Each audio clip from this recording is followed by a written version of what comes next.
Hey there, my name is Cole Adams, and you are watching the best college basketball podcast out there that covers the entire sport of college basketball, brackets, bubbles, and bid stealers. Now, here are your hosts, Sam Fetterman and Jonathan Lidskin. Season 6, episode 80 of Brackets, Bubbles, and Bid Stealers. I am Sam Fetterman. That is Jonathan Lidskin. Jonathan, how are you doing tonight? I'm great, Sam. I'm great. Not a great football game that we just got to watch. Yeah, I mean, forget the football game even happened. It didn't happen. There was no football game. No. The Patriots finished 17-3 as AFC champions, and the Super Bowl was canceled. You didn't come to hear us talk about football. No, you did not. You came to hear us talk about basketball, and we're going to talk about basketball for you. We are 24 days away from the MAC tournament. We are about 20 days away from the month of March, the greatest month on the calendar. And we are 35 days away from that fateful evening where we will have a big-ass piece of paper in our hands and a pen, filling out a bracket. And we are just about 39 days away from that first Thursday of March Madness. We're 2 months away from the national championship game, Jonathan. Let's have a week. Let's have a couple months. Yeah, and we get started with, a complete banger tomorrow with Arizona putting their undefeated season on the line at the toughest place to win in college basketball. Yeah, let's start there because we're going to kind of bring you guys up to speed. If you haven't been watching college basketball this year, this is the pod for you, bringing you up to speed on everything that has happened this year. And where else to start than with the number one team in the country, the Arizona Wildcats, who are 23-0, the best start in Big 12 history. Yes, if you're not familiar with college basketball, Arizona has been in the Big 12 now for this. This is their second year there. They went 14-6 last year. They are 10-0 this year and 23-0 overall. They did not play in a multi-team event in the early season, but they generated the best resume through the first couple of weeks of the season with wins over Florida, UCLA, and at the University of Connecticut at Campbell Pavilion in a top 5 matchup. And then they went on and they beat Auburn and Alabama by 29 and 21 points, San Diego State by 23, and had a 13-0 record going into Big 12 play. They did not have the toughest Big 12 opening schedule, but they went to BYU and won there, and now are 23-0, 10-0, and now face the toughest part of their schedule, Jonathan, at Kansas, home Texas Tech, home BYU, at Houston, at Baylor, home Kansas, home Iowa State, away Colorado to finish the season. What has made Arizona the best team in the sport, Jonathan? Well, they have a pretty complete team, but it's their physical capabilities that have made them, the way they are. They are big inside. They have a really good point guard in Jaden Bradley, and they have another freshman guard in Braden Berries that has emerged as one of their best players, if not their best player in the last 3 weeks.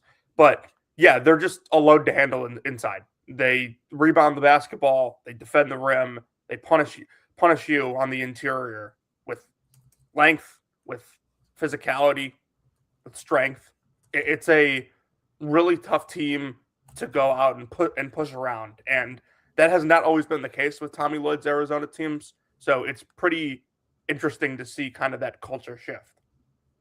Yeah, I think we've seen it now over the last couple of years. I think Tommy Lloyd's first year, they were really good. They ran up and down the floor. They got in the paint a lot, but I think they got a little bit out physicaled by TCU and Houston in the tournament that year. And ever since then, even the 23 team, they got out rebounded.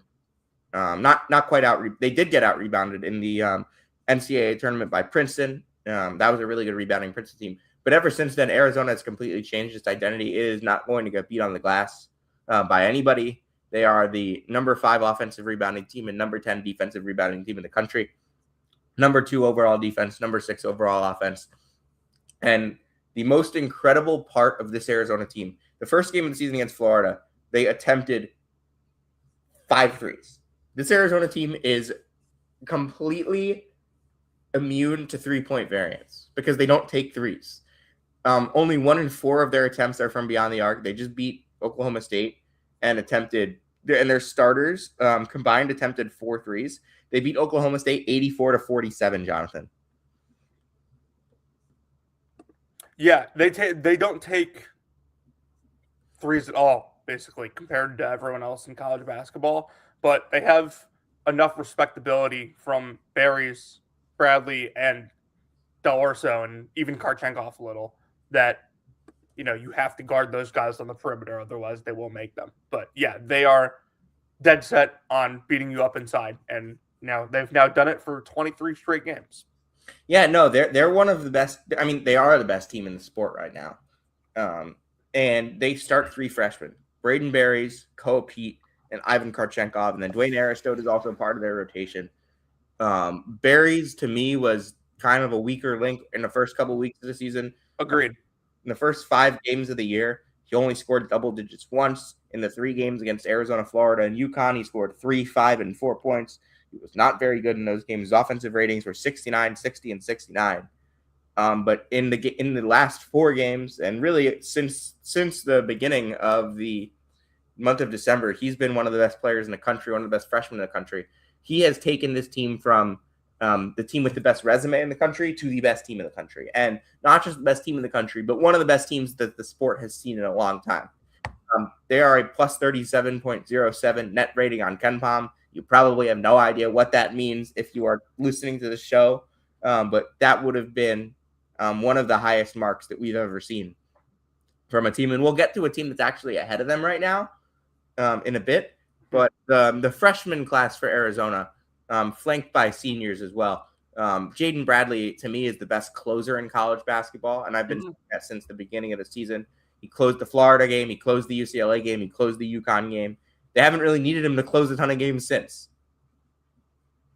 Yeah, Arizona has not played a game that I felt like they could lose in the moment for about 2 months now. Like that BYU game, the final score looks close. BYU pushed them at the end. I didn't think BYU was going to beat them, but Arizona certainly did not do a great job putting that away. But other than that, like we pointed this out over the summer, like this start of the conference play for Arizona was not like difficult compared to what it could have been.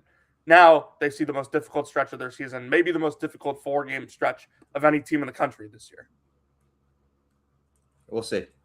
We'll see what happens there. We'll get into that, but back to the freshman class, because that is the biggest storyline in college basketball this year. With Berries, Pete, and Karchenkov as 3 starters for this team. And then I tweeted this out last week, and I'm going to find it quickly because I know you retweeted it. Let me find it. Mm-hmm. I said, so the USBWA has been giving out Player of the Month awards, high major and mid major. And this is the first time they're ever doing that. The 3 players of the month so far at a high major level: Cam Boozer, AJ DeBonsa, Keaton Waga, all freshmen. So 3 different freshmen have won the award in 3 months. They've monopolized the award.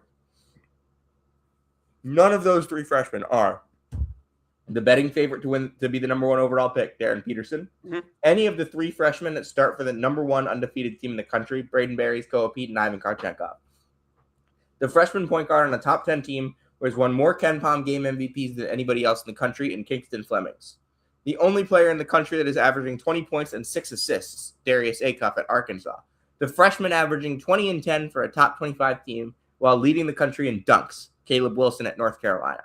A top 10 scorer in the country, Ibuka Okori at Stanford. The freshman with 14 double-doubles in 19 games, Hannes Steinbach at Washington. And the freshman averaging double digits for the number 1 team on KenPom, Trey McKinney, and a freshman who has started every game for a top 5 KenPom team in Killian Torrey at Iowa State. This is the best freshman class we've ever seen in college basketball, Jonathan. And frankly, I don't know if it's close. Yeah, some of those guys that you just named have really become afterthoughts when talking about the stars over this season. And it's not because their teams are bad. Like Ibuka Okori obviously is the exception there. His team is probably not going to make the NCAA tournament, and he is still putting up crazy numbers and keeping Stanford in games and winning them. But like a guy like Killian Torrey has been extremely impactful for an Iowa State team that is number 6 on KenPom right now this year. And you never hear about him. Like he's been just awesome all year. But yeah, best freshman class ever, no doubt about it. Like it's a historic class. These guys just keep emerging too. Like Keaton Wagler, we heard the offseason hype around him when he started at the beginning of the season for Illinois. Like, at that point, none of us were surprised. But what he's become over the course of this season, taking over point guard responsibility for a really good Illinois team and blossoming into this like national star, has been something really special. Yeah, and I think you're seeing more and more freshmen step up onto that mantle. We saw Elijah Arenas today have a game winner for USC. He came back from injury a decent bit ago. Nate Ament has been playing his best basketball playing out of his mind.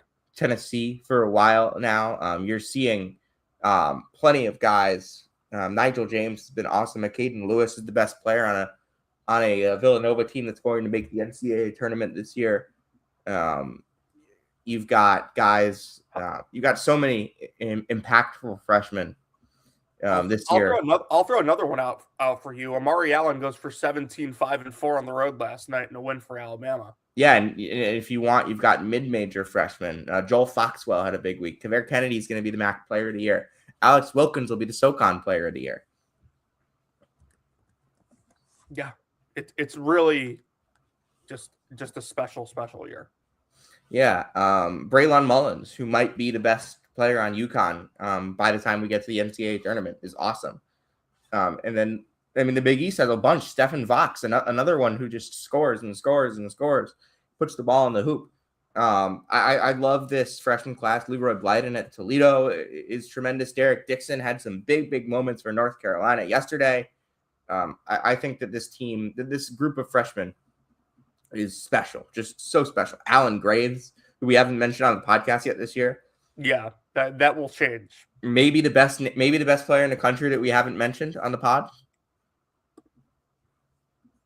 Probably, yeah. I'd say Jonathan, that's really fair. All right, Jonathan. So this freshman class, as we mentioned, is the best. Mm-hmm. Tomorrow night, we have what could be the game of the year coming up between Arizona and Kansas. I feel like we have a lot of game of the year contenders. We'll talk Duke Carolina in a bit. And we'll do a show tomorrow night as well. Michael DeRosa, our typical Saturday night guest, will join us. That will be after the Kansas-Arizona game. But, Jonathan, what is it about this game, and for the casuals as well here, about Allen Fieldhouse in general, that will make this just such an amazing watch? Well, Kansas losing games at Allen Fieldhouse, especially on Big Monday, it's like finding gold. It just doesn't happen ever. And when it does, it's this like unbelievable moment. What Arizona's going to walk into tomorrow is going to be probably the best atmosphere in the country this year in any individual game. And you're going to have all this juice. Kansas is playing extremely well. They've won 7 in a row now. Darren Peterson has been playing more. And when he plays, it's hard to argue there's been a better guard in college basketball in the last decade than him, and even further back if you want to go that far. Kansas themselves, an elite defensive team, and they're obviously at their best offensively when Peterson goes on the floor. But I've been in that building for big games. It is impossible. You cannot hear yourself think in there, and that's what Arizona is going to be up against tomorrow night. Not to mention, the historic Big Monday stats that you can go find. Yeah, I sent this to Jonathan last night. Kansas 38-0 on Big Monday under Bill Self. Kansas has never defeated a number 1 team at Allen Fieldhouse. That could change. They have not played a number 1 team at Allen Fieldhouse, Jonathan, since 2003. Who was the number 1 team that year when they faced Kansas? That would be 2003. Yep, 2003. January 25th, 2003. It was a Saturday. Which, by the way, Roy Williams was the Kansas coach. Yeah. I'm going to say that was Texas. It was Arizona. Really? Yep. It was Pac-12. It was Pac-10 Arizona. Lute Olson, Arizona. Okay. Okay. Can you name any players on that Arizona team? Was Damon Stoudemire on that Arizona team? Salim Stoudemire was. There are at least 3 NBA players here.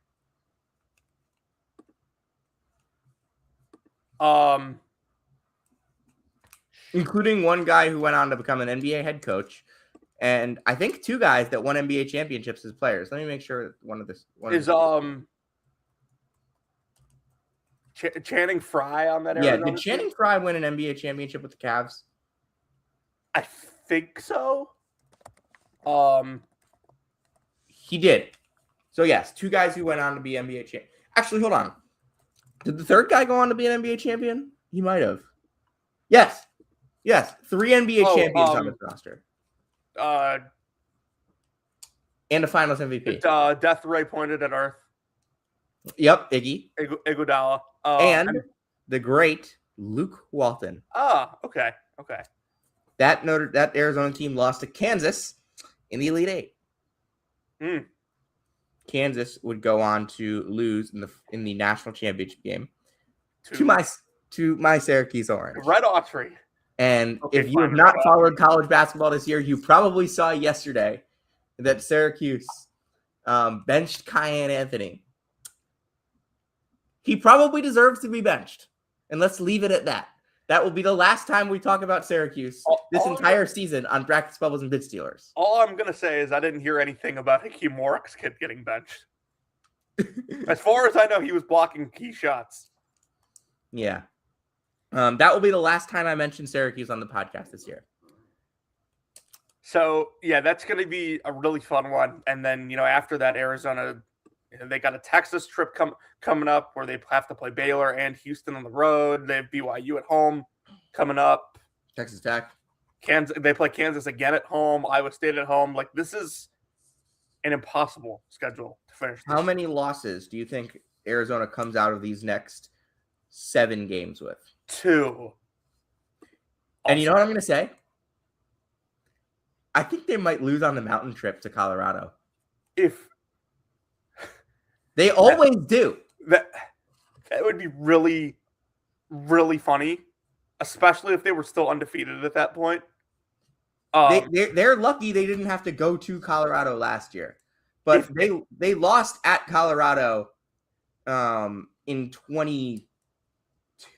That in Tommy's first year. Yes, they did. That was like the second to last week of the regular season. It was that historic Saturday where like all the top 10 teams lost. Yep. I missed that. Well, we got a crazy Saturday yesterday. Let's talk about a couple of the games here. This is kind of like this show for us is kind of like when Norlander and GP do the Eye on College Basketball on CBS. Yeah. Let's just kind of breeze through some of the big games. Obviously, the biggest game of the day, North Carolina Duke. Jonathan, it's going to be a tough one for you, but we'll go much deeper into this tomorrow. But Seth Trimble hits a game winner. Yeah. The first buzzer beater in this series since 2020. Yeah, it is what it is. I thought, Duke looked a little tired down the stretch. Got away from what was working. And credit to Caleb Wilson and Derek Dixon, too. Both of the freshmen, I thought, had really good games for UNC, and they just kept fighting. Yeah, and I think Seth Trimble, kind of being a guy that missed some time due to injury this year, he's their best perimeter defender, and they struggled on the perimeter defensively about earlier in January. Yeah, I think they are doing a lot better at that right now. Caleb Foster is not like a star, but they kind of held him in check. Henri Visar defensively in this game was probably the best player on the floor, in my opinion. Interesting. Okay, I would say Wilson, but I think Visar just did such a good job on Gongba and Boozer in big moments. Yeah, Gongba being in foul trouble and Isaiah Evans having an off night is, I think, really what cost Duke the game.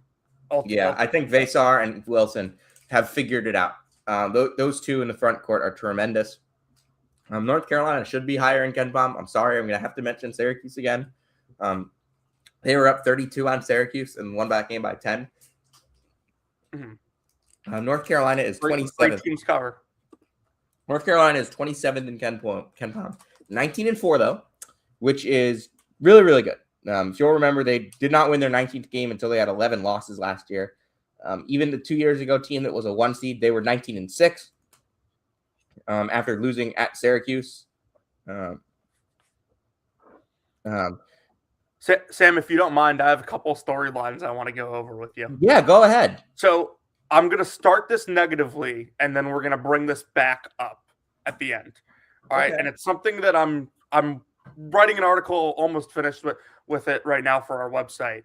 This is by the way, brackets, bubbles, and bidstealers.com.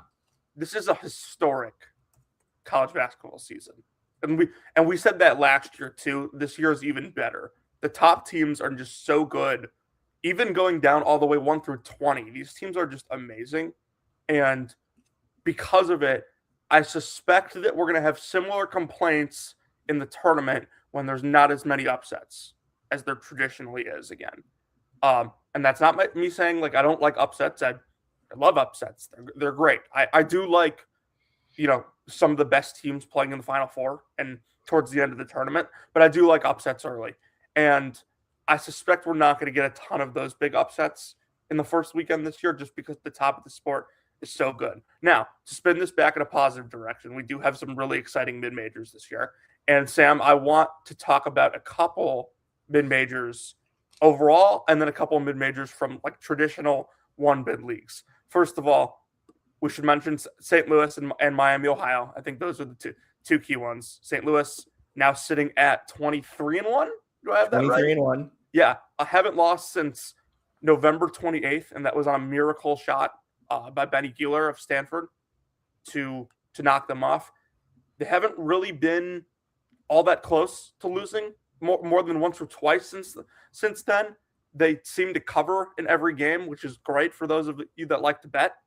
But yeah, they have your favorite player that you forgot existed in Robbie Avila. Yeah, Robbie Avila goes by a handful of different nicknames. Rob Wave, Kareem Abdul-Jabbar, Larry Bird.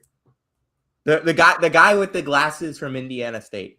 Yeah. But what he's able to do on the court is he gives them the element of spacing and passing at the 5 spot. But also they don't need him to be their everything. Josh Schertz is their coach. He was the coach of the Indiana State team 2 years ago.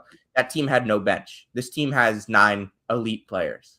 Yeah, so if you're looking for a team that like plays fast, is just a really fun offensive team, they're also good at the defensive end, which is like what makes them so great.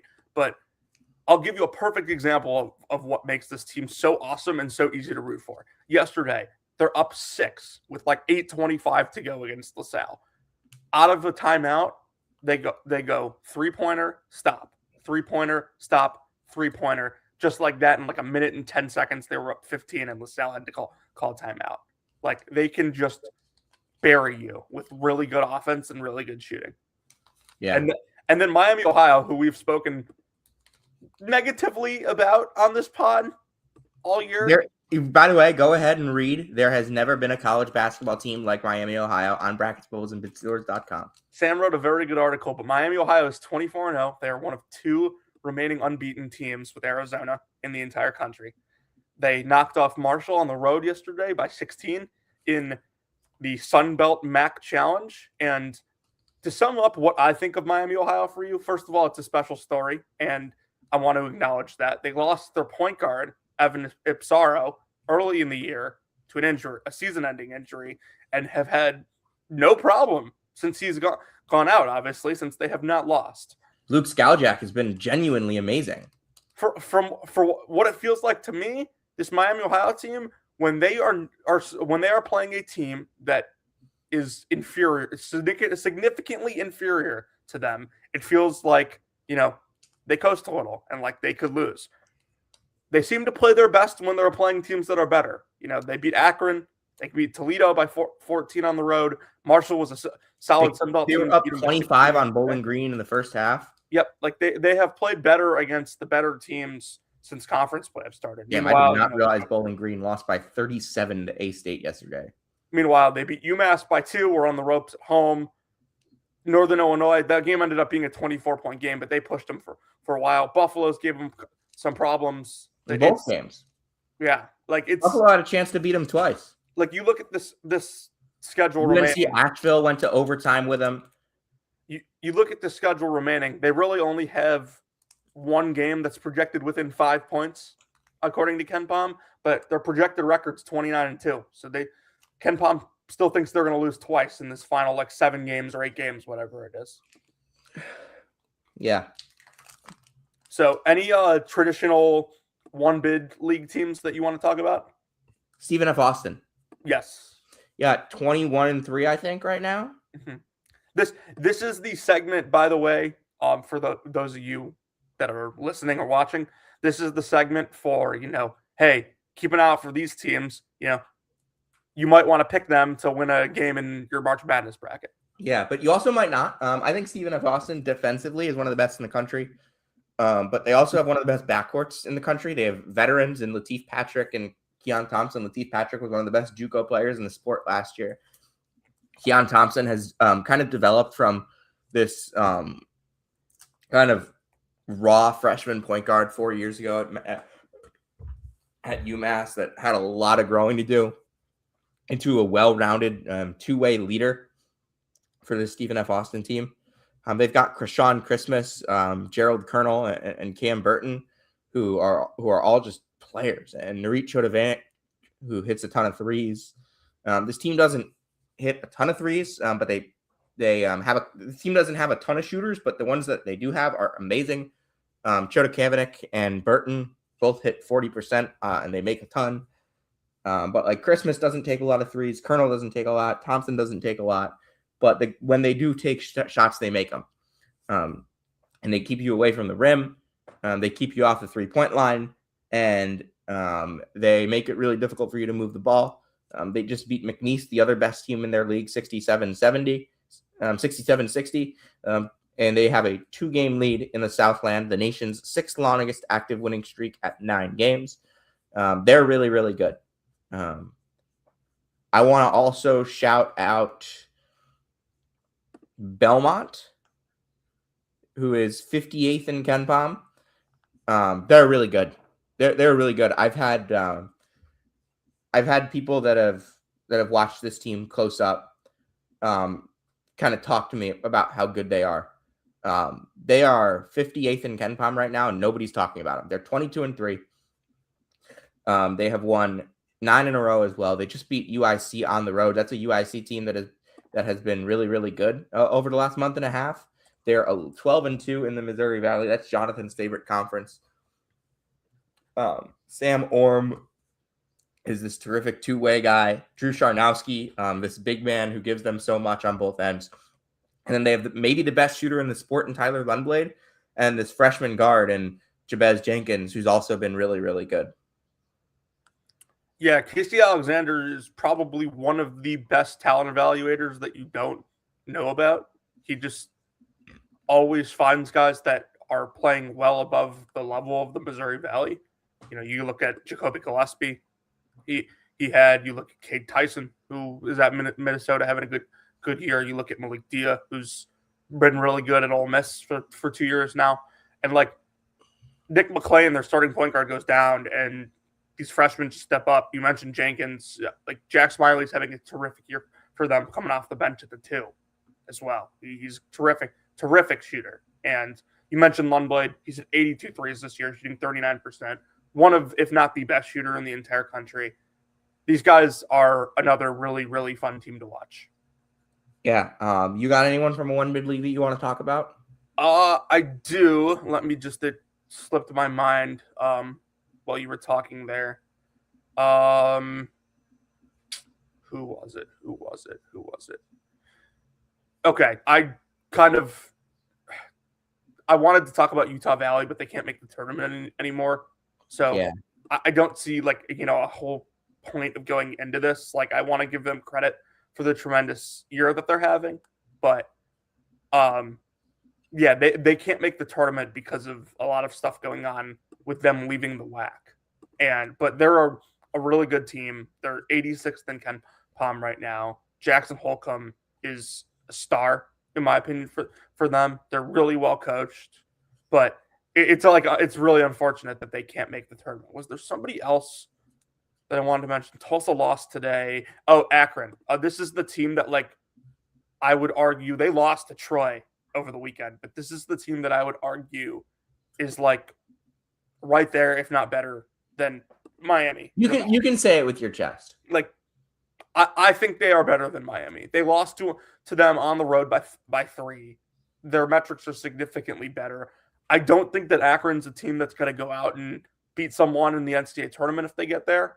But I do think that this is a team that is an elite mid-major team, and I think they're better than Miami. I think they'll end up winning the conference and winning the MAC tournament.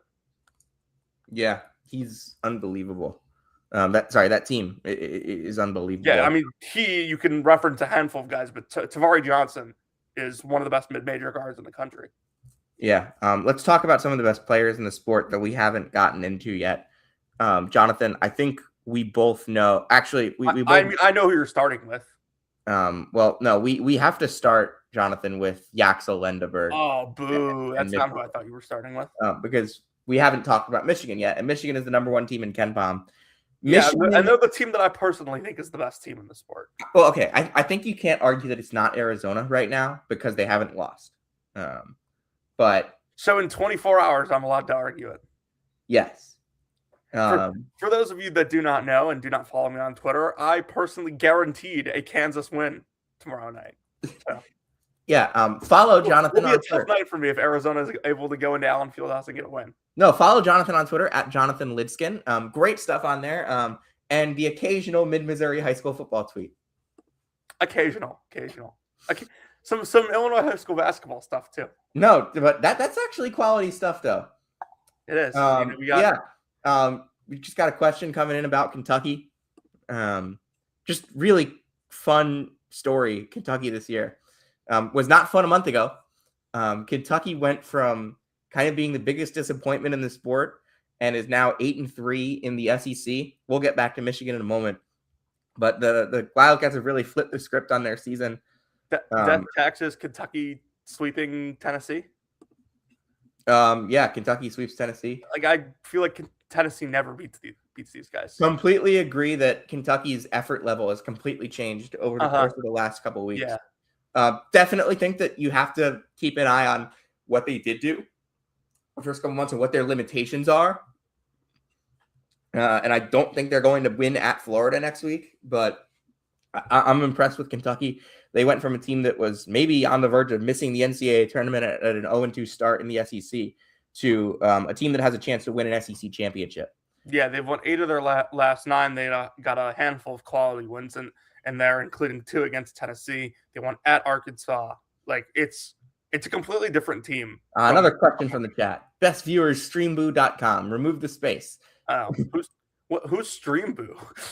No idea. What team is that? Michigan, back to the Wolverines, who opened the season a little shaky. They almost lost to Wake Forest and they almost lost to TCU. And then they went to Vegas and they played the single most dominant 3-game MTE stretch in the history of college basketball, Jonathan. They beat San Diego State by 40, Auburn by 30, and Gonzaga by 40. Until this week, that was Gonzaga's only loss. Yeah. Auburn is a good team in the SEC. They're going to make the tournament. They have 9 losses, but they're going to make the tournament. And San Diego State's probably going to make the tournament. So you've got... Not to mention they thrashed Villanova at home. Yeah, they thrashed Villanova, who's going to make the tournament. Mm-hmm. They beat McNeese by 41, who is really a good team as well. Yeah, I mean, USC by 30. And then they kind of ran into a little bit of a rough patch where they beat Penn State only by 2. Penn State had a chance to win that game at the buzzer, and they took a really bad shot. The grossest shot ever, yeah. And then Wisconsin made 15 threes against Michigan at the Chrysler Center and ended up winning that game. It's the only loss for Michigan this year. They responded to that by winning 2 games at Washington, Oregon, beating Indiana, and they've now swept Ohio State. And last week, the week before this pod, they beat Nebraska at home and they beat Michigan State on the road. That was kind of the week that re-cemented them as right there with Arizona at the top of the sport after their kind of down stretch. And that win over Michigan State on the road, I talked about how that felt like the most obvious Michigan State win ever. It was not. And Yaxel Lendeberg was incredible in that game. Jonathan, talk about what makes Yaxel Lendeberg such a unique player. He has guard skills, but there's also this. And he's gone. Who? Jonathan. Am I here? Yes. Okay. You can hear me, right? We're all Yes. good? Okay, so Yaxel Lendeborg has guard skills, but he also has this like great like body type for a forward, 6'9", 240, and handles the ball. Like also play makes, doesn't turn it over, which I think is like especially important for how much that he has the ball and play makes for them. Extremely efficient, rebounds, block shots, gets to the line. He really does everything as a basketball player. Like he even hits threes. He doesn't shoot a high percentage, but he's around 30%, which is respectable. Michigan doesn't rely on him too much, though. Like Darren Peterson usage rate for Kansas, extremely high. Cam Boozer usage rate for Duke, extremely high. Michigan doesn't have to rely on Yaxel the way some of these other stars are relied upon. And it's not just him with this team. They're so big across the board. Elliot Cadeau has found this home where he's become a completely different player from his 2 seasons at UNC. They have enough shooting to pair with these bigs that it makes them a real threat on the perimeter. And like this defense is like, I don't want to use the word generational, but they are really special. And it's funny how the first 2 weeks of the season, Michigan, or first week, I guess, Michigan goes to overtime in Detroit with Wake, and they go, down to the wire with TCU on the road in a game they trailed by double digits. And like my message on here was like, like defense looks really good right now. I expected this team to be an elite defensive team. I think offense is going to take time to gel, and everything just flipped with a snap. Jonathan, they turned it over 39 times in those 2 games. Yeah, everything just flipped with that's still probably their weakness as a team. They're 13th in the Big Ten, but they get it's so easy for them inside the arc. It's so easy.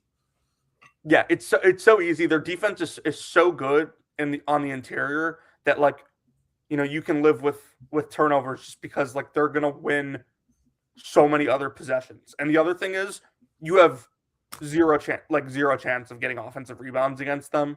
Which, if you're going to turn the ball over a lot, you got to find some other way to limit possessions for the other team. And that's how you do it. You get rebounds on the defensive end. You steal possessions on the offensive end with rebounds. All right, Jonathan, before the season, we wrote a story together on the biggest storylines in the sport. We had 5 storylines. Number 1 was Florida chasing back-to-back national championships. It looked shaky for a bit. It really did. Oh, they lost to that TCU team that we just talked about. Florida was 5-4. They'd lost to Arizona, TCU, Duke, UConn. They lost their SEC opener to Mizzou. Todd Golden has never won an SEC opener. And he's 1-2 against Dennis Gates. But man, Florida. No, that's not true. That's not true. 17-6, 8-2 in the SEC. They just beat Alabama by 23, and a surprising Texas A&M team who was before this week in first place in the SEC, 86-67. The Gators are all the way back, and they are a national championship contender, Jonathan, because they have so much size in that front court, kind of like Michigan, but also not exactly like Michigan. Ruben Chinilu, for my money, is the best rebounder and maybe even the best defender in the entire sport. He will shut your water off. He is 6'10", 265 pounds. That wingspan's got to be 7'3" or 7'4", maybe even bigger than that. He's unbelievable. Thomas Houck is going to be an All-American. Florida, their much maligned guards this year, Xavier Lee and Boogie Flan, were high money transfers. None of them are shooting it well. None of them have been awesome, but they've been better recently. And if they start to hit shots, Florida is as good as anybody in the country because of how high their floor is in the front court. Mr. Litzkin. Yeah, just another team that's really physical and just dominates you on the inside. Like they are not a good 3-point shooting team, but they know it and they don't shoot a ton of them. Fland and Lee have had, really shaky starts to the year, and that's being nice about it. They've picked it up lately, and like I still feel good enough about them that like they can go make shots enough in the NCAA tournament and down the stretch here that Florida is a true national title contender. And I think we've been saying that for a couple weeks now. You mentioned Chinilu. I'm at the point where like I'm campaigning to give him SEC Player of the Year. He's that good. He's the most physically imposing big in the entire country. He's 3rd in defensive rebound rate, 6th in offensive rebound rate. blocks a ton of shots, draws fouls, gets to the line, really efficient inside. He does so many things so well. And his touch around the post has gotten so much better. So much better. So much better. It's changed the game. I pointed this out to you at the start of the year, that like how much I thought he improved in the offseason. Like he was a guy out of Washington State that you really liked, and you turned me on to him originally. But yeah, he's awesome. Thomas Houck is also having an SEC Player of the Year caliber season. This team has completely turned a corner since conference play started. They needed to figure out how to play. These guards needed to get comfortable, and despite a short bench, they have, and they're rightfully the favorites in the SEC right now. The second storyline was Braden Smith chasing Bobby Hurley. Braden Smith is averaging 8.7 assists per game. He has played 23 games this year. On that pace, if he plays in 14 more games, he will break Bobby Hurley's all-time assist record. He is 118 assists away. Purdue basically, they have 8 regular season games left, which means they would need to then play 3 in the Big Ten tournament, or 2 and get to an Elite 8. Yes, and then get to the Sweet 16. That's kind of been where I've been at all year with this. I think he's going to be able to do it. Yeah, so Purdue last year, one of the problems was Purdue was 2 and done in the Big Ten tournament last year when they easily could have played 3-4 games, and that would have put him in a much better position than he is right now. But yeah, you're basically asking Purdue to play a couple games in the Big Ten tournament, a couple games in the NCAA tournament, and that gives him a shot. Yeah, and look, if he can get that up to like 9.5 assists per game over the next 13, then he'll probably break it in 13, I think. Right. There's also a scenario where, he is just so good, like he was in the Houston game last year, where he doesn't need to play, that extra game that we're talking about. Yeah. 3 superstar freshmen, Cam Boozer, Darren Peterson, and AJ DeBonsa. We talked about Peterson a little bit. Boozer is the favorite for National Player of the Year. We haven't really talked a ton about him. Jonathan, you're the Duke fan. I'll let you go for a minute or two.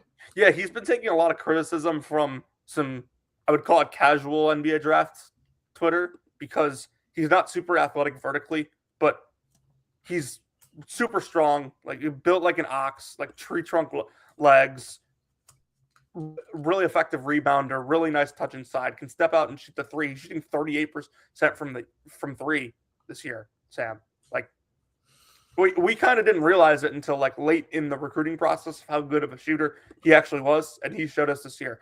One of the more intriguing things about him, though, is his passing. Like when he sees double teams, he's able to find open guys. He's able to make skip passes, hit cutters. Like he is the hub for this Duke team. He makes things go. They rely on him a ton, rightfully so. And I think he's the deserved National Player of the Year favorite right now. There's this thing that NBA Draft Twitter does called Bart Torvik queries, where they go on barttorvik.com. They like put together combinations of different statistics, advanced stats, normal stats, to try and like identify which types of players a player is. You can't do a Bart Torvik query for like any sort of unique player with Cam Boozer not popping up. He's in all of them. He is efficient. He hits 3s. He blocks shots. Well, he hasn't blocked a ton in ACC play, but he blocks shots. He steals the ball. He gets fouled. He doesn't foul. He's 65% inside the arc. He's 38% beyond the arc. He's rebounds. He passes. He doesn't turn it over. He's the statistically best player in college basketball in a long time. Yeah, I don't want to, call this guy a wise man, because I don't remember who said it, but I once heard someone say that like Torvik filters can make you believe whatever you want. Like Torvik filters could justify any narrative, but like Cam Boozer completely eliminates all of that. Yeah, there's no narrative with him. It's just that he's incredible. Yeah. I mean, then AJ DeBonsa, who's been awesome at BYU. Although BYU has now lost 5 of its last 6 games. We'll talk a little bit more about them tomorrow, Jonathan. Yeah. We talked with Kevin Fielder about them earlier this week, or earlier last week, I guess now. We had some real concerns. We'll get deeper into it tomorrow with Mr. DeRosa, the bubble of the year. Yes. But yeah, there is some serious concerns with that team right now. And then our fourth one was Rick Pitino trying to become the first coach to win a national title at 3 different schools. Now the coach at St. John's. He has national championships at Kentucky and Louisville. Just picked up a huge win on Friday night at Madison Square Garden. I was in attendance. They beat UConn. Jonathan, I'll kind of go on this. Yeah, you take this away. St. John's physicality in the front court in that game was too much for UConn. Zuby Ejiofor had 21 points, 10 rebounds, 7 assists, 3 blocks, and 2 steals. Rick Pitino said after the game that he doesn't know what he's going to do without Zuby, that he might just retire because he can't imagine coaching a team that doesn't have him. Now, Rick Pitino says a lot of things. You guys know that. But the three most important players on the floor in this game were Dylan Mitchell, Bryce Hopkins, and Zuby Ejiofor, the big men for St. John's, and they were incredible.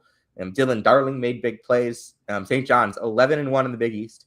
They are chasing that second consecutive Big East regular season and tournament title. They obviously were 18-2 last year, swept UConn last year, and then they won the Big East tournament pretty convincingly, all games by at least 15 points. This year, it's a little tougher. UConn is much better than they were last year. 8th in KenPom, 22-2. The only losses to Arizona and St. John's. UConn will play St. John's at Gamble Pavilion on Wednesday, February 25th. At People's Bank Arena in Hartford, Connecticut on Wednesday, February 25th. I thought that game was going to be at Gamble. I guess I was wrong. But and then that game will be there. And then hopefully they will play a third time at Madison Square Garden on Saturday night, the night before Selection Sunday, with the Big East Championship on the line. But Rick Pitino, probably not a national championship contender this year. They do not have enough, I think, on really either side of the ball. I don't think their guards are quite good enough. Dylan Darling has been really solid off the bench recently. Played a really nice game against UConn. Had some big plays against Seton Hall. But this is a guy that averages like 8 points, 6 points a game. Josan Sannon's kind of fallen out of the rotation a little bit more. Ian Jackson didn't play much. Some big shots on Friday. Yeah, no, he did. Ian Jackson didn't play a ton in the second half. They don't have consistency from their guards. Not at all. Like there are still issues with St. John's, despite the fact that they're playing way better than they were early in the season. I also do want to point out, though, that Friday night felt like there's a couple times every year where we get games that like feel like this is what college basketball is supposed to be about, and that's what Friday night felt like at the Garden. Electric. I am a UConn fan. I will tell you that on the pod. We don't hide biases here. It's not a secret that I'm a UConn fan. I when I watch UConn basketball, I'm trying to be as unbiased as possible. But I grew up cheering for this team. Like, this is in my blood. It's in my soul. It's in my veins. Even though UConn lost that game, one of the most fun games I've been to in years. Even though I thought it was going to be like a 50-50 crowd split at the Garden, because it usually is. No. That was 80-20 St. John's fans. And I'm very happy for St. John's fans because they haven't had a lot to cheer for over the last 25 years. And UConn has taken over the building. Providence, Villanova, Syracuse, through the years, Georgetown, like the entire rest of the Big East, Pitt when they were in the Big East, Louisville when they were in the Big East. Like, all those fan bases came and took over the Garden. Duke takes over the Garden when they come up to New York. North Carolina takes over the Garden when they come up to New York. St. John's over these last 2 years has taken the Garden back. It's St. John's Garden. Yeah, I agreed. Like, I think if we get 4 years ago Gus Johnson on the call for that game, it's like one of the perfect I wish it was Jason Benetti. Yeah, Benetti does a great job. When him and Raff are together, it's super fun. And then the Houston Redemption was our fifth storyline. Houston was the national runner-up last year. They blew a double-digit lead. They were this close to Kelvin Sampson's first national championship. Kelvin Sampson, formerly disgraced coach at Indiana, who just a funny way to say it, was fired for making phone calls to recruits. Some would say that's encouraged these days. Yes, that is not only encouraged; it is like basically what you need to do. Probably part of the job description at this point. Job description. Since taking over at Houston in 2014, he has completely turned that program around. They are the most consistent program in college basketball right now. Yep. They're 21-2 once again with a chance to win a national championship. Yeah, we talked for so many years about how Gonzaga was like the model of consistency in college basketball. I think Houston's overtaken them in the last couple of years for that. They went 4 years in a row as the number 2 KenPom team. If you ask Bart Torvik who the number one team in the country has been since January 1st, he would tell you the Houston Cougars. I can't tell you that his math would. His math would. I can't tell you if Eric's math would tell you that. I can't tell you if Kenneth's math would tell you that. But I can tell you that Bart's math tells you that Houston would be the number one team in the country since January 1st. Yeah. They are fully in the national title picture. They're led by a stud freshman guard in Kingston Flemings. They have a handful of returners from last year, including Emmanuel Sharp, Milos Uzan, Joseph Tugler, a couple of other key freshmen that play big minutes for them. Chris Sinak was really good for them on Saturday in that BYU game. This is a legit national title contender. Wouldn't be surprised if we see them in that title game for the second year in a row. Yeah. Their only loss in the last 2 months is a game at Texas Tech where Kingston Fleming scored 42 points. Houston plays Utah and Kansas State this week. But oh boy, next week they have the toughest 3-game stretch of any team in the country at Iowa State, home Arizona, at Kansas. Yeah, and I know we're looking at a small sample size here, but like the last two years, Houston, like Texas Tech has given them problems. Like it might just be a matchup thing. Last year, Texas Tech won at Houston, then was down some key players when they had them in Lubbock, lost to them close. This year, they get another split with Houston. So could be just a matchup thing. Houston's rolling everyone in the Big 12 for the most part in the last 2 years.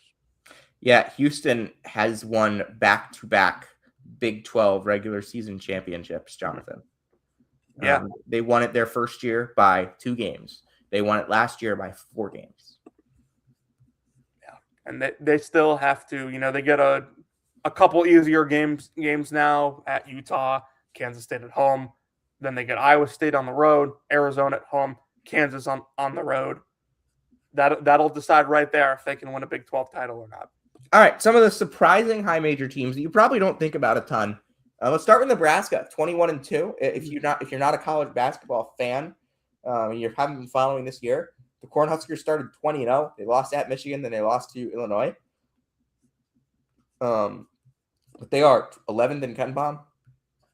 The stock is still high going into Purdue on Tuesday. That's going to be an amazing game. Yeah, they've lost a couple in a row. I want to preface what I'm about to say. They beat Rutgers. Sorry, yes, they did beat Rutgers.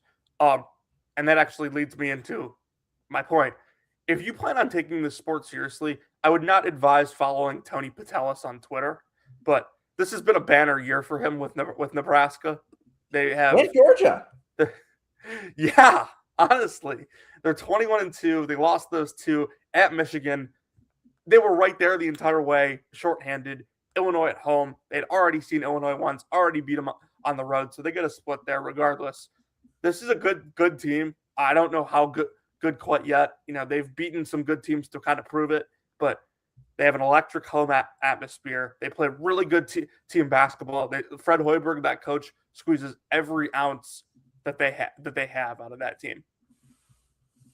Yeah, Vanderbilt, maybe not the best time for this, as they've lost 4 of the last 7, but they started 16. Yeah, and they took a really bad loss on Saturday. Yeah, really bad loss on Saturday, but their point guard, Tyler Tanner, might be the best in the SEC. Yeah, may win SEC Player of the Year. They need Duke Miles back. Yeah, they do. Absolutely. Like, defense has actually improved. Welcome back to being really, really good at basketball, Virginia. They're 20-3. Just got a win against Syracuse this weekend. 20-3, 9-2 in the ACC. They're led by Testa Ritter, a 23-year-old professional from Germany. Or wait, is it Germany or Belgium? Is from Belgium. This stud, kind of all-around guy, does it all. Malik Thomas is incredible as well. They have the best tandem of rim protectors in the sport as well, and Johan Grunlow and former Kentucky Wildcat Ugana Onyenso. They're led by first-year coach Ryan Odom. Welcome back to being really good at basketball, NC State. Whoa, really good? They've played well lately, but comparably. Yeah. this kind of brings us to our other narrative. We hashtag make the ACC great again. Yeah, the ACC is not fully back yet, but it's certainly getting there. They're above the Big East in terms of conference rankings. By a lot. Ken Palm. What'd you say? By a lot. Yeah. They're well on the ACC is well on its way to 7 NCAA tournament bids. Yeah, right now we're looking at Duke, Clemson, Virginia, NC State, UNC, Louisville, I think for sure. SMU and Miami, I think, are more question marks, but then you have like Virginia Tech is still sort of in the mix. Cal's in the mix. Cal's in the mix. Like I've seen some of those teams appear in brackets. So yeah, I think 7's a fair number at this point. Yeah, they haven't gotten 7 since 2021. They got 4 last year, if you'll remember. Did they really get 7 in 2021? Yes, they did. That conference was terrible. Like, okay, like just going through this. Virginia lost in the first round. Stop. Not the time. Okay. Welcome back to being really good, Villanova. We missed you. Kevin Willard is now their coach. Maryland fans still hate him. Yeah, they went. Maryland fans. He encouraged them to come watch his. Was bald ass the term he used? Yes, he said. What he says they don't have anything better to do on a Saturday than come here and yell at my bald ass. To be After fair, Maryland fans came down and heckled him. To be fair, I wouldn't want to watch Maryland right now either. Villanova played Georgetown. Anyway, Villanova's 9-3 in the Big East, 18-5 overall. They're good. They have a freshman point guard, Caden Lewis, Bryce Lindsey, who's been really good. They've actually gotten like decent performances out of Devin Askew, which they're like the first team to ever do that. Yeah. But yeah, really impressive year 1 for him. Welcome back to being good at basketball. Who else is a welcome back? Louisville. They were good last year. Yeah, sort of. They only, lost to every good team they played. Yeah, and then kind of a few teams that are kind of bad this year. Some disappointing teams this year. I think you have. Welcome back to being good at basketball, Iowa. Yeah, Iowa's good. They hired Ben McCollum. They hired a guy that wins everything wherever he goes. And shocker, he's doing it again here. 18-5. Some teams that have been a little disappointing this year, Jonathan. Kentucky's playing better, so I don't want to say that. Yeah, I was thinking we go a little further down the list. Providence is 11-13. Providence is a good one. Their fan base has been openly campaigning for them to hire Josh Schertz for the last month now. Yeah. Mm-hmm. You can't see a St. Louis video without seeing Fryer in the comments. How about another Big East team, Creighton, 74th in Ken Palm right now. I know they've had some injury problems, but they're 13-11, 7-6 in conference play. Just not a good season by their standards. Yeah, Oregon did not do a good job putting together a roster, and they are now 8-15, 1-11 in the Big Ten. They almost beat Purdue, though. Yeah, they had them. Marquette. This is kind of now a theme. The Big East is really not good this year. Yeah, this is not a. I tweeted, I think it's got to be a month ago at this point, that we were down to 3 watchable Big East games this year. One of them was at the Garden on Friday, and Sam was at it. So now we're probably down to 2 or 1. Hey, we've still got probably 2 more UConn St. John's games. Yeah, I was more so saying just the regular season, but yeah, Marquette 9. I get your point. They did not add anybody in the portal, and they are probably regretting that right now. Mm-hmm. Would we consider Mississippi State a disappointing team? Absolutely. Yeah, Memphis.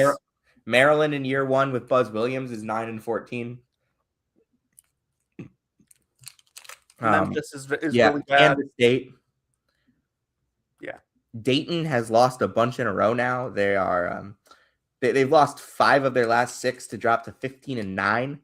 And their fan base wants their coach to be fired. Yeah, they looked totally dead in that Friday game against VCU. Pitt and Syracuse coaches are on their last legs right now. Cincinnati's coach is going to get fired probably. Although they had a big win today. Well, big relatively. Yeah. Just that's going on. You got some mid-major teams having some good years as well that we didn't mention earlier. South Florida got a big win today. Brian Hodgson in year 1 there, doing a good job. George Mason is 21-3. They did lose this week against Duquesne, but they're really good. Yeah, you've got a bunch of the teams like that. St. Thomas and North Dakota State is a really fun Summit League title race. Mm-hmm. And then you've got kind of my favorite storyline from the weekend that nobody has talked about a ton yet. Penn, for the first time in over 8 years, beat Princeton. Yeah, not a banner year for Princeton by any means. No, not at all. But always good to get the monkey off your back. Yeah, Fran McCaffrey, the former Iowa coach, is the head coach at Penn, and he won. They lost to Princeton by 2 points last time early in the year in a game that I was at, and then they beat them yesterday. AJ Levine, really good defensive stand at the end of that game.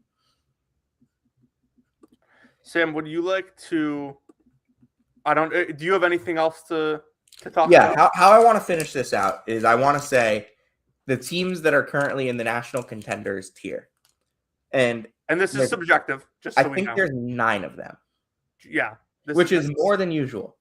Michigan, Arizona, Duke, Houston, Iowa State, Illinois, Florida, UConn, and Kansas. Yeah, I think I agree with you. And probably Gonzaga. Yeah. I kind of sniffed out the front. They need Huffback. Yes, they do. But Jonathan and I talked today. We think there's a chance we might just be on a Michigan-Arizona collision course. A chance. It doesn't feel like Gonzaga Baylor exactly. That was 2021 for those of you. But it does sort of feel like those two are separating themselves. And then just give me 3 of your favorite mid-major players in the country that more people should know about going into March Madness, Jonathan. Okay. Do I have any limitations here? Just like probably go for someone who has a chance to be like that guy. Okay. I mean, like Tyler Lundwood can win you an NCAA tournament game with his shooting. So I'll go with him to start. Give me. I'll try to stay away from the Valley for my others too. We haven't mentioned Mason Falslove tonight at all. He's a complete stud at Utah State. They are probably the best team in the Mountain West. 26th in KenPom. He's probably going to be the Mountain West Player of the Year. Like he's been really good for a couple of years now, and just a junior eligibility wise, but having another great year. And then for my last one, who should I go with here? You know what? Let's go a little outside the box here. I'll go Isaiah Nelson at South Florida. Okay, I like it. A monster interior player at the mid-major level. Rebounds, blocks a ton of shots, active hands defensively, gets in passing lanes, draws a ton of fouls at the rim. Just a complete menace on the interior. Yeah, I'm gonna start with Nick Townsend from Yale. Just all around player, great passer, great rebounder, shooting the ball like crazy. Size, skill, and Yale's a really, really good team. So he's got to be up there in the conversation for this. I'm gonna go next to Nolan Minnesali at St. Thomas. It's kind of what they do offensively is they just are able to move the ball really well, create looks around the rim. Minnesali's numbers are ridiculous, just on both sides. He's been so good. And then for my third one, I'm going to go with Zach Cleveland at Liberty. Don't think Liberty's going to win a tournament game. Don't think they have like enough physicality to win a tournament game or size in general. But Zach Cleveland is just a stud. Can I add one more? Go. So I mentioned how Utah Valley was not able to participate in the conference or NCAA tournament now. Oh, you're going Dom Daniels? Yeah, so that kind of clears the way for some more teams in the WAC. And Cal Baptist has won a bunch in a row, and they have the player of the year in that league in Dom Daniels. Just a excellent passer, shot creator, does like everything you would want in a professional guard. He's just 5'10", so he doesn't get that kind of hype. He'll be a pro. Not NBA, but he'll be a pro. Somewhere. Couple shout outs to some mid-major teams having really, really good years. UT Martin, we had head coach Jeremy Schulman on the show earlier this year. They're 11-3 in the Ohio Valley. You've got in the Patriot League, Navy 11-1, 2 games ahead of the pack. They're doing really, really well. East Tennessee State at 10-2 in their league. Austin P at 11-1 in the ASUN, another team we haven't talked enough about on the pod. Portland State, I wrote a little bit about them a couple weeks ago. Really good team, 10-1 in the Big Sky. And then you've got the Big West, which this year has a couple fun teams. UC Irvine, Hawaii. We talk about the Big West a lot on this pod. UC Santa Barbara. And then out of my conference, the MAC, Merrimack, 12-2 in the league. And number 1 in Eric Haslam's momentum metric, Jonathan. Real quick before we wrap up here, Sam, do you want to go over what like a traditional like show week looks like for us? Yeah, and again, this is all subject to change. Yep. But if you're just tuning into Brackets, Bubbles, and Bid Stealers for the first time tonight, there will be a show tomorrow night. There are not typically shows Monday nights, but our schedule for the next weeks or so, we're going to try and do a show on Tuesday night as well, because that's a big night in the sport. Thursday night is mid-major Thursday. Friday is a weekend. Friday is a weekend preview where we usually try and bring on a guest that talks with us about the national landscape. Yeah, Friday shows will almost always be during the day. That way we can bring on a guest to talk about the weekend and any big Friday games that are happening. And then Saturday nights or Sunday nights, we bring on our guy, Michael DeRosa, the bubble of the year, for what we call Saturday Night Live. That will be tomorrow night, Monday night this week. But we'll also be Monday night. We'll also be next Saturday night. I will also add that, Sam kind of pretty much nailed that with what our show schedule looks like down the stretch here. We also do throw in some random episodes. Like, we may hop on a Sunday to talk bracketology, something like that, Yeah, and I was also going to go and this is our first chance to talk about our March schedule. Jonathan, as you know, I will be covering the MAC tournament this year, starting March 5th, going through March 10th. And then I will be covering the Big East tournament starting March 11th, going through March 14th. And then I will be covering the NCAA tournament in Philly, Washington, and Indianapolis. So obviously a lot of stuff there, but we've got that week, that last week of the regular season. There's not going to be a lot. It's not going to be the MAC tournament, but that Saturday night, we'll have a Saturday Night Live after the MAC. After the MAC quarterfinals are over, there will be a Saturday Night Live. It'll probably be very late. Then Monday, we will have a 3-hour show to preview conference tournament week and in all of its glory. We will have that. We are likely going to bring on a guest for some of that show to talk bracketology as well.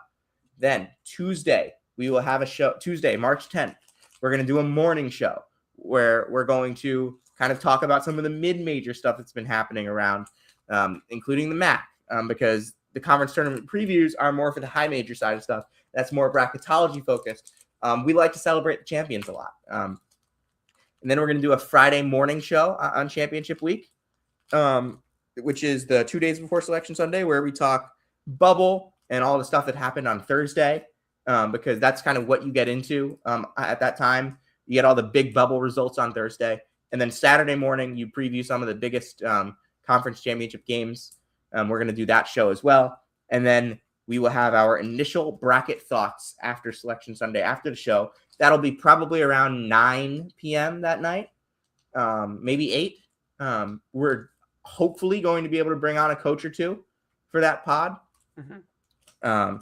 a coach that's going to be in the NCAA tournament. Then Monday, March 16th, I will be bringing on Curry Hicks Sage for a hashtag search season show. Tuesday, the 17th, Jonathan will be bringing on a good friend of the program, Quentin Corpio, or somebody else. Got to talk to him, but we have or somebody else to go over his bracket Bible. And on Wednesday night, March 18th, our favorite show that's the entire year. That's the big one. That is our bracket reveal, where we usually go at least 2.5 hours. Yeah, at least it's a long one. If you just want to let you guys know once again with that show, our initial bracket thoughts usually get the most views of any pod all season. That is not our final bracket. We do our final bracket on Wednesday night after the first four is over, because we take as much time as we can to think about the bracket. And then we will have our NCAA tournament pods. We'll get into our final four plans as well. Jonathan, anything else you want to say to college basketball fans, to casuals? Yeah, just real quick, the final bracket reveal on that Wednesday before the first round is really just a good time. Like, comment section was buzzing last year with a bunch of people we know. We get everything out, every thought we have on the bracket. And like, I know today we don't go, like, on this show, we don't go super deep into all the matchups and like all that stuff, but that is the core of this show. The core of Brackets, Bubbles, and Bid Stealers is that we try and break down the game. And it's in kind of our mission statement. We use analytics. We understand analytics, but we have to understand why the analytics are analyticking. And we try and apply them. And we try and watch the games to explain the analytics instead of using the analytics to explain the games.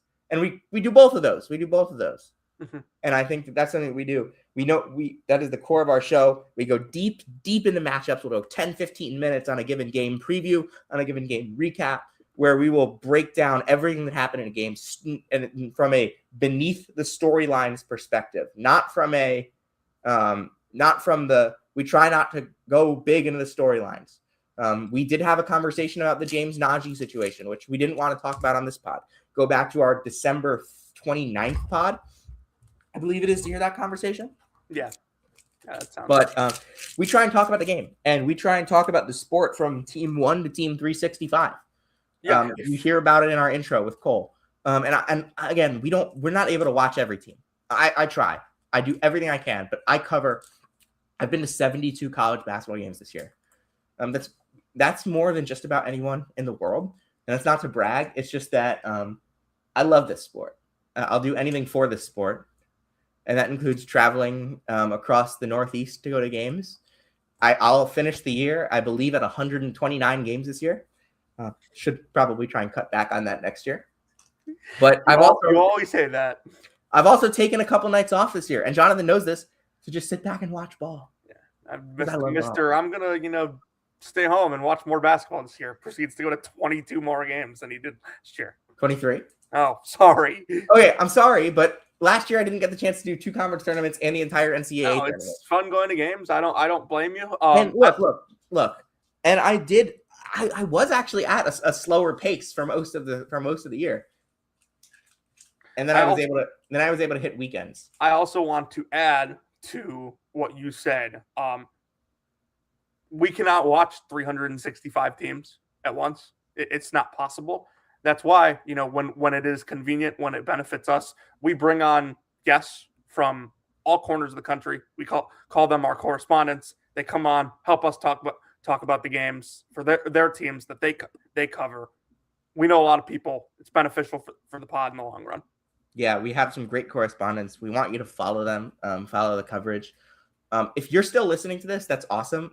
And I think this is one of our favorite pods that we do all year, because we get to talk to an audience that maybe isn't our typical audience of diehards, of college basketball diehards. We're talking to people that maybe haven't watched a game all year. Maybe you've only watched their team.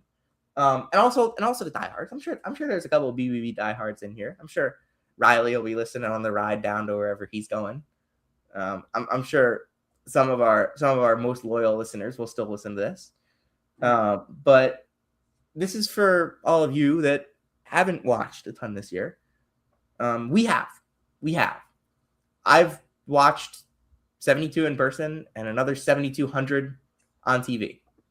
Yeah. Real quick before we get out of here, I want to take a picture of the viewer count up top in the left corner and send it to my father, who told me a month ago that nobody watches our show. So I'm just going to do that real quick. All right, we're good to end the show. Yeah. Jonathan, do you want to do the honors and take us home? This is one of our favorite parts of the pod every time. Yeah, if you came to hear about Tyler Self and where he's working, you came to the right place. If you came to hear about shaky thoughts of Miami, Ohio, you came to the right place. If you came to hear about the latest happenings with Caleb Grill, you came to the right place. This has been season 6, episode 80 of Brackets, Bubbles, and Bid Stealers. We'll see you tomorrow night.